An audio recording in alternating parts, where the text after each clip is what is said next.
Hey everyone, Myron here. Let's say you're looking for a brand new gaming laptop and you search both online and in store and you just can't seem to come to a conclusion. You come down to two laptops and you're not really sure what are the pros and what are the cons between the two. Luckily, we made it easy for you. Black Friday season is on its way and we have two Gigabyte laptops here with us to do a small review and comparison. Not only are these laptops very different in design and function, these laptops vary both in processors and graphics cards. From an entry-level gaming laptop to an enthusiast creator gaming laptop. So what's really the difference? So with our comparison today, we'll do a breakdown of what you get, how it feels, and how it runs with either model depending on your budget. All this within a first impression and benchmark test.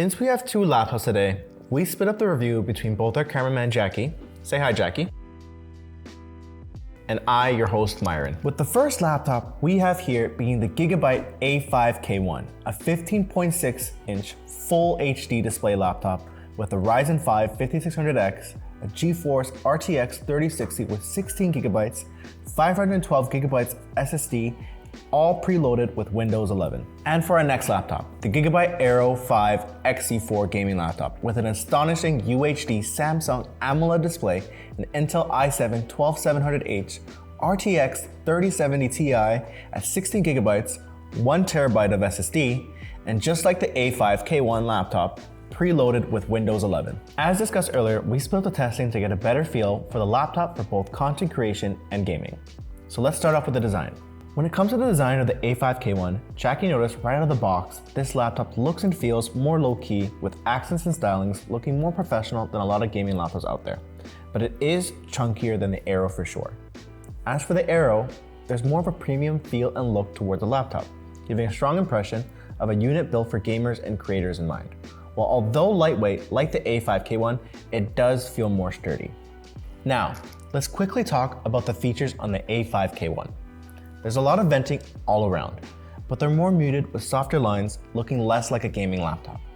In terms of I/O, Jackie likes that the Ethernet port is on the back rather than on the left like the AERO.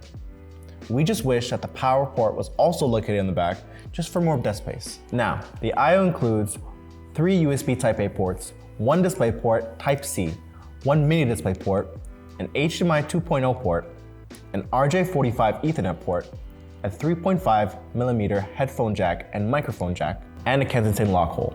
As for the features on the XE4, the very first thing you'll notice is the venting all around. There are vents on almost all sides of the laptop, reminiscent of the Gigabyte 15P we reviewed earlier.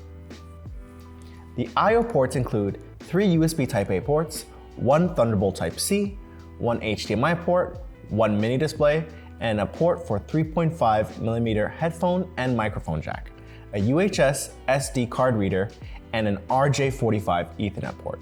As we said before, the A5K1 design doesn't shout out gamer laptop. That is until you open it and see the NVIDIA GeForce RTX sticker on the left, and that's how you know it's a serious gaming machine.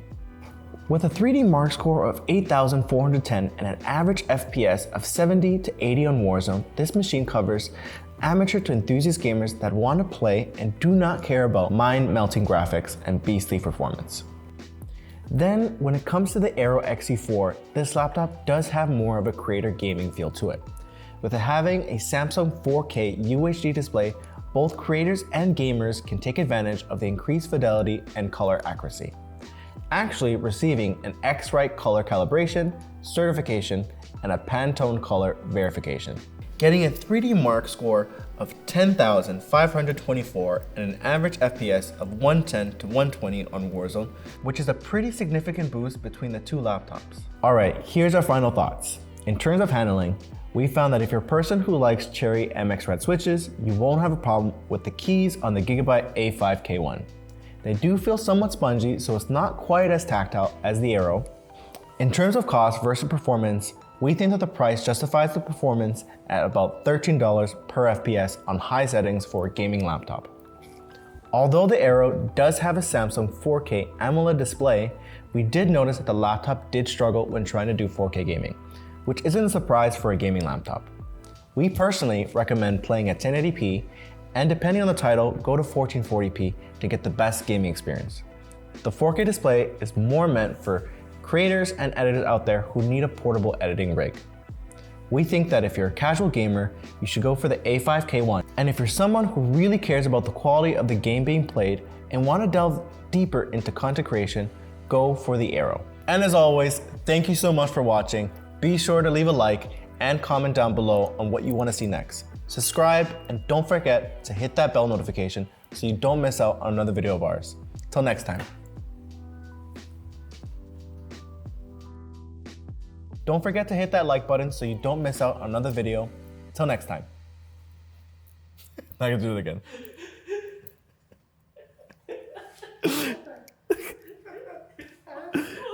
I don't know, I just, till next time. I noticed it when I did it, okay.